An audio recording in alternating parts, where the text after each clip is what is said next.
আসসালামু আলাইকুম দর্শক শ্রোতা, অবশেষে মারা গেলেন ব্যারিস্টার সাইদুল হক সুমন। তিনি জেলখানায় মারা গেছেন। তো কিভাবে মারা গেলেন তিনি জানতে পুরো ভিডিওটি দেখুন। আর এই বিষয়টি আমি ভিডিও শেষেই আপনাদেরকে বলছি প্রমাণ সহকারে। আর যারা এই ভিডিওটি প্রথম ওপেন করেছেন এবং আমার চ্যানেলে প্রথম এসেছেন তারা অবশ্যই চ্যানেলটি সাবস্ক্রাইব করে পাশে থাকা বেল আইকনটি বাজিয়ে দিতে ভুলবেন না। তো সেই নিউজটি দেওয়ার আগে চলুন আমি আপনাদেরকে আরো একটি নিউজ পড়ে শোনাচ্ছি। ব্যারিস্টার সুমনের জামিনের বিষয় হাইকোর্টের রুল। রাজধানীর খিলগাঁও ও আদাবর থানায় দায়ের করা পৃথক দুটি হত্যা মামলায় সাবেক সংসদ সদস্য ব্যারিস্টার সৈয়দ সাইদুল হক সুমনকে কেন জামিন দেওয়া হবে না মর্মে রুল জারি করেছে হাইকোর্ট। বৈষম্য বিরোধী ছাত্র আন্দোলনের প্রেক্ষাপটে দায়ের করা মামলায় রুল জারি করা হয়। বুধবার বিচারপতি আবু তাহের মোহাম্মদ সাইফুর রহমান ও বিচারপতি কাজী ইবাদত হোসেনের সমন্বয়ে গঠিত হাইকোর্ট বেঞ্চ এই আদেশ দেন। আগামী 2 সপ্তাহের মধ্যে সরকারি সংশ্লিষ্ট পক্ষকে রুলের জবাব দিতে বলা হয়েছে। আদালতে জামিন আবেদনের পক্ষে শুনানি করেন ব্যারিস্টার এম লিটন আহমেদ। তার সঙ্গে ছিলেন অ্যাডভোকেট জহিরুল ইসলাম ও ব্যারিস্টার খুররম শাহ মুরাদ।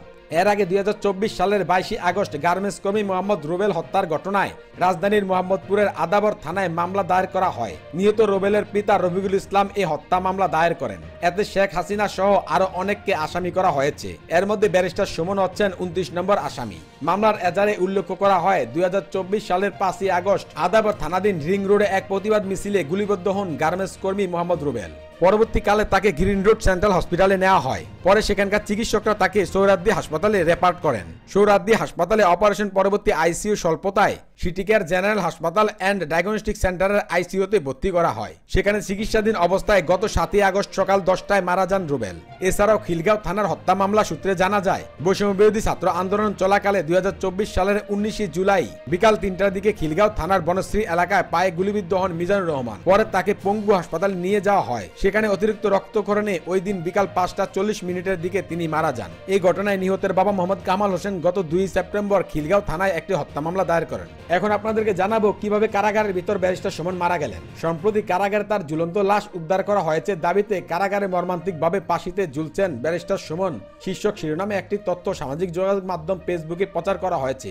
বিষয়টি ফ্যাক্ট চেকিং প্রতিষ্ঠান হিউম্যান স্ক্যানারের নজরে এসেছে। সংস্থাটির টিমের অনুসন্ধানে দেখা যায় কারাগার থেকে ব্যারিস্টার সৈয়দ সাইদুল হক সুমনের ঝুলন্ত মরদেহ উদ্ধারের তথ্যটি সঠিক নয়। প্রকৃতপক্ষে সম্পূর্ণ ভিত্তিহীনভাবে আলোচিত দাবিটি প্রচার করা হয়েছে।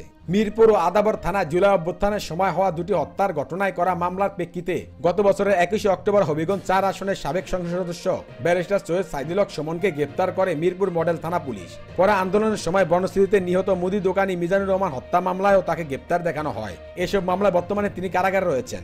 এছাড়াও আরো একটি নিউজ প্রচারিত হয়েছে যেখানে বলা হয়েছে সেনাপ্রধান নাকি ব্যারিস্টার সুমনকে মুক্তি দিয়েছেন।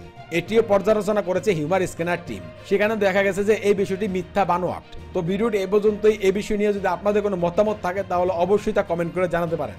দেখা হচ্ছে পরবর্তী ভিডিওতে। সে পর্যন্ত সবাই ভালো থাকবেন, সুস্থ থাকবেন। আল্লাহ হাফেজ।